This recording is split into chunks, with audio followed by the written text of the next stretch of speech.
பாரதிராஜாவோட மகன் மனோஜ் இறந்து போனதுக்கு அப்புறமா, இப்ப அவரோட பண்ணை வீட்டில் நடந்த பல சுவாரஸ்யமான சம்பவங்கள் இப்போ ஒண்ணொண்ணா வெளிவந்துட்டு இருக்கு. அதோட விவரத்த இந்த வீடியோல பார்க்க போறோம். சினிமால சரியா வாய்ப்பு கிடைக்காம, கடந்த கொஞ்சம் வருஷங்களாவே சினிமா விட்டு ஒதுங்கி இருந்தவர் தான் பாரதிராஜாவோட மகனா இருக்கக்கூடிய மனோஜ் பாரதிராஜா. விருமன், மாநாடு இது மாரி படங்கள்ல சப்போர்ட்டிங் ஆக்டரா ஒரு ரோல் கிடைச்சாலும் பெருசா பேசப்படல. அதுக்கப்புறம் நடிப்புல இறங்குனாரு. நடிப்பும் பெருசா கை கொடுக்கல. அடுத்ததா இப்ப இயக்கத்துல இறங்கலாம் அப்படிங்கிற மாதிரி தான் அப்பா மாதிரி ஒரு பெரிய இயக்குனரா வரணும் அப்படிங்கிறதுக்காக பழைய ஸ்கிரிப்ட்லாம் எழுதியிருக்காரு.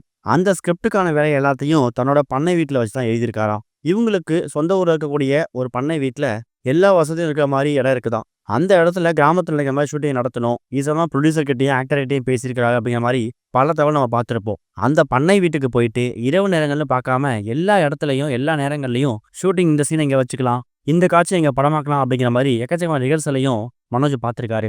அந்த வீட்ட மையப்படுத்தி தான் இந்த கதையவே அவர் எழுதியிருக்காரு. புரொடியூசர்ஸ் அப்புறம் ஆக்டர், வில்லன், மியூசிக் டைரக்டர் எல்லாமே ஓகே ஆனதுக்கப்புறம், அந்த வீட்ட ஃபைனல் பண்ணலாம் அப்படிங்கிற மாரி தான் அவர் யோசிச்சு வச்சிருந்திருக்காரு. அதுக்கப்புறம் தான் அவருக்கு உடல்நிலை பிரச்சனை வந்திருக்குது. இருதய பிரச்சனை, கிட்னி பிரச்சனைன்னு சொல்லி எக்கச்சக்கமான பிரச்சனை சந்திச்சிருக்காரு. ஒரு கட்டத்துல அவர் இறந்தும் போயிட்டாரு. இப்ப எந்த ஒரு பண்ணை வீட்ட வச்சு அவர் இரவு பகல்னு பார்க்காம கதை எழுதினாரோ, இப்ப அந்த பண்ணை வீட்டுக்கு தான் பாரதிராஜா அவர்கள் போற தகவல் கிடைச்சிருக்குது. அதாவது மனோஜ் இறந்து போறதுக்கு முன்னாடி ஒரு 2, 3 நாட்கள் நம்ம பண்ணை வீட்டுக்கு போய் தங்கிட்டு வரலாம். உனக்கு ஸ்கிரிப்ட் வேலை இருக்கு. நானும் கொஞ்சம் ஃப்ரீ மைண்டடா அங்க இருப்பேன்னு சொல்லிட்டு பாரதிராஜா அப்புறம் மனோஜுக்கு 2 பேரும் பிளான் போட்டிருக்காங்க. அதுக்கப்புறம் என்ன நடந்துச்சுன்னு தெரியல. பண்ணை வீட்டுக்கு போற பிளான கேன்சல் பண்ணிட்டாங்க. ஆனா மனோஜ் மட்டும் புரொடியூசர் கிட்டயும், படக்குழுக்கிட்டயும் பண்ணை வீட்டுக்கு 2 நாள்ல நம்ம போறோம். ஒட்டுமொத்த வீட்டையும் பார்க்குறோம். எந்தெந்த சீன எங்க லொகேட் பண்ண போறோம் அப்படின்னு ஃபைனலைஸ் பண்ணிட்டு, அதுக்கப்புறம் ஊருக்கு வந்துட்டு மறுபடியும் ஷூட்டிங்க ஸ்டார்ட் பண்ணுவோம் அப்படின்னு பிளான் போட்டிருக்காரு. இதுக்கிடையில இந்த பண்ணை வீட்டுக்கு போகும்போது அந்த படம் சம்பந்தமான டிஸ்கஷன் போயிருக்குல்ல.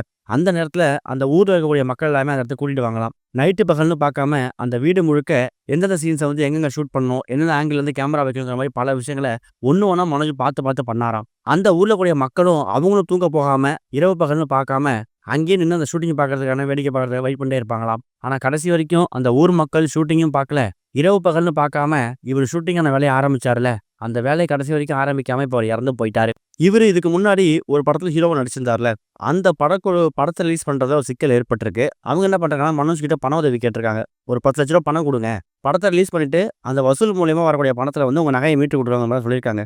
தான் அப்பா கிட்ட கேட்கறதுக்கு வந்து கூச்சப்பட்டுட்டு தான் அம்மா கிட்டையும் மனைவி கிட்டையும் நகைகளை கேட்டு வாங்கிட்டு அதை அடகு வச்சு அது மூலியமா ஒரு 10 லட்சம் பணத்தை ரெடி பண்ணி தான் ஹீரோவா நடிச்ச படம் ரிலீஸ் ஆகிறதுக்கு ஹெல்ப் பண்ணியிருக்காரு. கடைசியா அந்த படம் ரிலீஸ் ஆகி பெருசா வெற்றி பெறல. படமும் வந்து பெருசா வசூல் செய்யல. எந்த ஒரு படக்குழு நகையில மீட்டு தரோம்னு சொன்னாங்களோ அவங்க அந்த நகையை பத்தி பேசவே இல்லையா. இது மாதிரி பல மன அழுத்தம் அவருக்குள்ள இருந்திருக்கு அப்படின்றது இப்ப தெரிய வந்திருக்குது.